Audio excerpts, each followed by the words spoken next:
No in spet bomo malo mednarodni.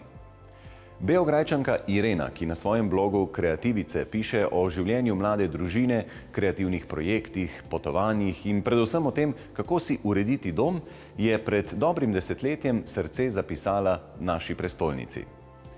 Kako domiselno urejen je njen mali družinski raj, smo imeli priložnost videti, ko nas je pred kratkim povabila na odlično turško kavo. Smo na obisku pri blogerki Ireni Dvoržak, ki veliko piše tudi o lepih interjerjih. V ljubljanski soseski Šiška sta si s partnerjem Mihom uredila prijetno gnezdece, ki v marsikaterem posrečnem detajlu kaže utrip mlade družine. Irena, malo vas že poznamo z vaših blogov, tudi z naše spletne strani in me zanima, kako se je pristna Beograjčanka znašla v Ljubljani, kako se počutite v naši prestolnici? No, v Ljubljano mi je pripeljala ljubezen, moj mož je Slovenc. V Ljubljani se pa zdaj že zelo domače počutim pa dobro, ker mi pač ustreza okolica, ustreza mi ta ljubljanski ritem, ki je sicer malo bolj počasen kot beograjski, ampak to mi zelo ustreza. Ko sta iskala stanovanje, kakšne so bile vajine želje oziroma zahteve? No, sva bila kar izbirčna, ker nam je Šiška zelo všeč in sva točno vedela, kjer želiva pač kupiti stanovanje. Tudi vedela sva, da v bistvu hočeva sama prenavljati stanovanje. Niso želela, da pač se nekdo drug odloča, v kakšnem okolju bomo živela. Tako da v bistvu sva iskala ravno takšno stanovanje, ki bi nam omogočalo pač, da vse svoje te ideje uresničimo. In potem, ko sta stanovanje našla, kako ste se ga lotila? Kaj je šlo ven, kaj je prišlo not?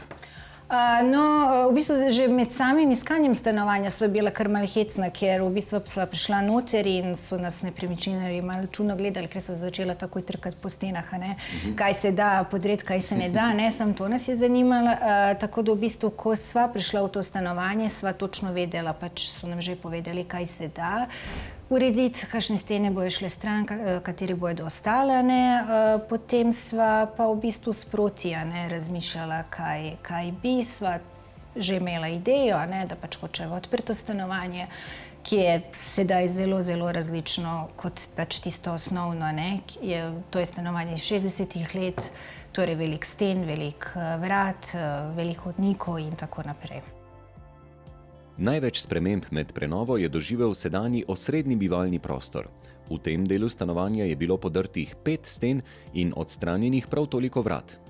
Drugi, intimnejši del stanovanja ni bil deležen večjih gradbenih posegov, temveč zgolj stilske preobrazbe. Irena in Miha sta zelo spretna, zato sta pri urejanju svojega doma marsikaj postorila tudi sama. Kot pravita, sta gradbena in strokovna dela prepustila mojstrom, za detajle pa sta poskrbela sama. V njunem stanovanju je polno naredi sam projektov, ki jih Irena rada predstavi tudi na svojem blogu. Posebno zanimiv je obešalnik za obleke iz bakrenih cevi, ki ga imata v spalnici. Marsikateri podedovan ali na bolšjem trgu kupljen kos pohištva sta predelala in osvežila po svoje. Potem je tu še poslikana stena v otroški sobi, ki jo je ustvaril ženski del družine, in še bi lahko naštevali.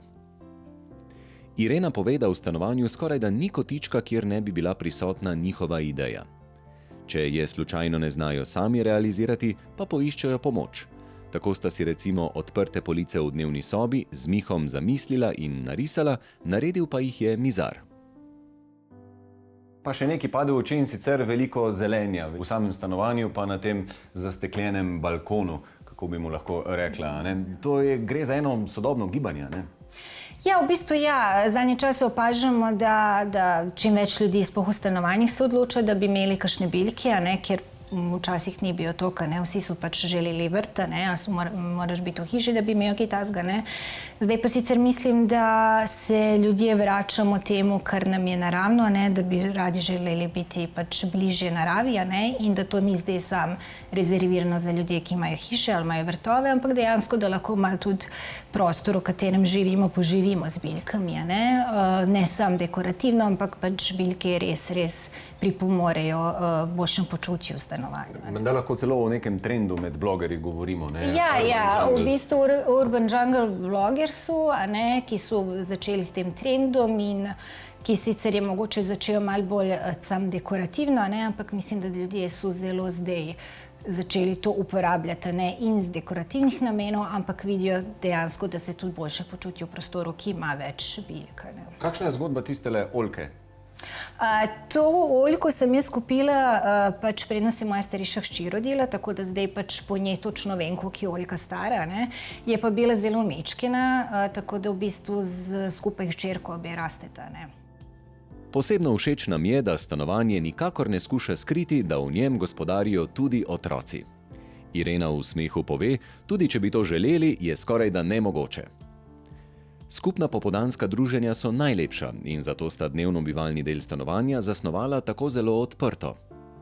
Medtem ko se kuha, se hčerki igrata ali rišeta, včasih pomagata pri peki ali v otroški kuhinji celo kaj sami scoprata, pove Irena.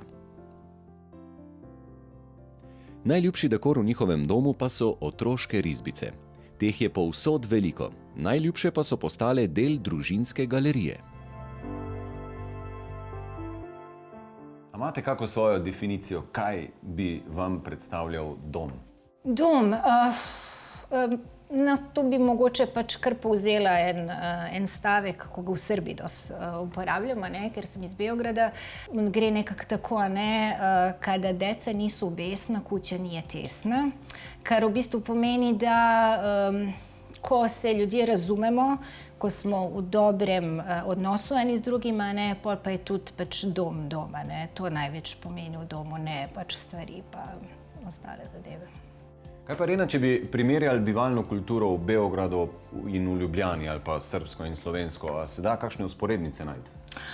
Vsekakor, ja. Se mi zdi, da smo v bistvu vsi nekako navezani na to, rečemo, našo jugoslovansko preteklost, v bistvu bolj na jugoslovanski dizajn, ki je v svojem času bil zelo znan, ne, in je bil razširjen od Slovenije dol do Srbije, ne. Tako da se mi zdi, da se razširja ta trend, da se zavedajo tega našega dobrega dizajna in da ga poskušajo nekako vključiti, ne, v svoja stanovanja in pač v to svojo bivalno kulturo. Rekli ste, da vam ustreza tukajšnji življenjski slog, ki pravite, da je počasnejši kot v Beogradu. Ja, res je, no, pa ne samo zato, ker je pač manjše mesto, ampak se mi zdi, da je pač tudi drugačen način bivanja, ne. Slovenci na splošno zelo veliko časa preživijo v naravi, tudi veliko se pač vzamejo si časa, ne, za počitek, ne, za kakšne proste dejavnosti, ne. Kar sicer ne pravim, da se ne dogaja v Beogradu, samo pač ritem je malo bolj hiter, ne, malo hitrejše se živi, enostavno večje je mesto. Tako da bi rekla, da ja, v bistvu, ko pridejo sem, mislim, da pač se zavedajo tega, kaj pomeni imeti tako ravnovesje med pač delom, ne, in prostim časom.